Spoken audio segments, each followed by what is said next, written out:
وہ کہتے ہیں کہ کیا کوئی ایسا وقت بھی ہے کہ جس میں قرآن کریم کی تلاوت منع ہو؟ جیسے نماز کے لیے اوقات مقرر ہیں کہ ایسے اوقات میں بعض دفعہ نہیں پڑھی جا سکتی؟ قرآن کریم کے لیے تو کوئی ایسا احادیث میں وقت نہیں ملتا جس میں کہ حضور صلی اللہ علیہ وسلم نے،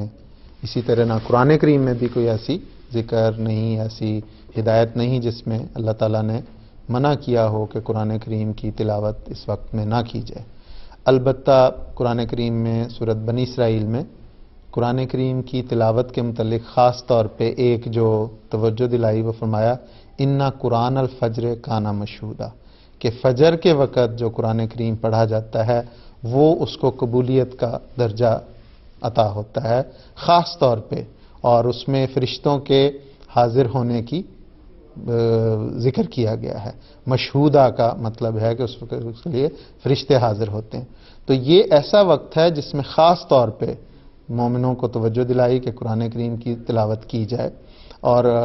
سنت سے بھی یہ ثابت ہے کہ حضور صلی اللہ علیہ وسلم اس میں تہجد کے نماز کے وقت بھی تلاوت شامل ہے، اس کے بعد کی نماز فجر کے وقت بھی تلاوت، نماز فجر کے بعد کی تلاوت ساری اس میں آ جاتی ہے۔ تو لیکن اس سے یہ نہیں سمجھا جا سکتا کہ باقی وقتوں میں تلاوت نہیں ہو سکتی، باقی وقتوں میں تلاوت ہو سکتی ہے۔ کسی وقت بھی ایسا نہیں جس میں کہ قرآن کریم کی تلاوت سے منع کیا گیا ہو، اور نمازوں سے جو منع کیا گیا ہے اس میں بھی کئی حکمتیں ہیں کہ بعض ایسے اوقات ہیں جو خاص طور پر مشرکین کی عبادت کے، اپنے بتوں کی پوجا کے اوقات ہوتے تھے، اس لیے ان میں اللہ تعالیٰ نے حضور صلی اللہ علیہ وسلم نے مومنوں کو بھی اس وقت نماز پڑھنے سے اس لیے روک دیا کہ کہیں وہ جو رکوع و سجود ہو رہے ہوں گے، وہ حرکات و سکنات ہو رہی ہوں گی، اس میں کسی کی توجہ یہ نہ چلی جائے کہ سورج کی ایسی کیفیت ہے اس لیے اس کو سجدہ کیا جا رہا ہے، تو وہ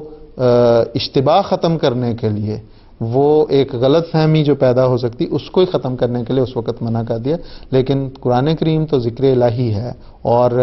قرآن کریم خدا تعالیٰ کا کلام ہے، اس کے ایک ایک حرف پڑھنے سے، ایک ایک لفظ پڑھنے سے وہ عبادت شمار ہوتی ہے۔ اس لیے اگرچہ لیکن اس میں کوئی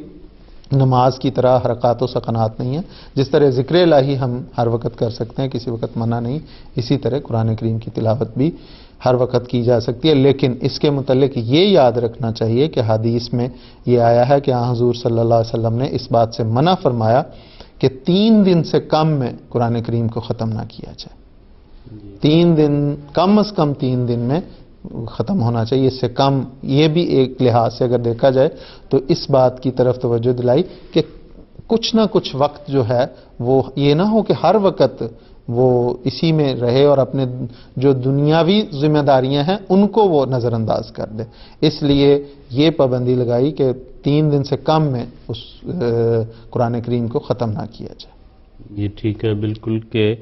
اور نہ ہی ایسی ایک جو ہے وہ دوڑ شروع ہو جائے اور ایک مقابلہ ہو، جیسے ظاہر نظر بعض دفعہ کئی لوگوں میں نظر بھی آتا ہے کہ جی ایک رات میں ختم کیا یا اس طرح، تو تاکہ اس کے سارے معاملات جو ہیں، جو باقی ذمہ داریاں وہ بھی ساتھ چلتی رہیں، اور پھر اس میں اتنی تیزی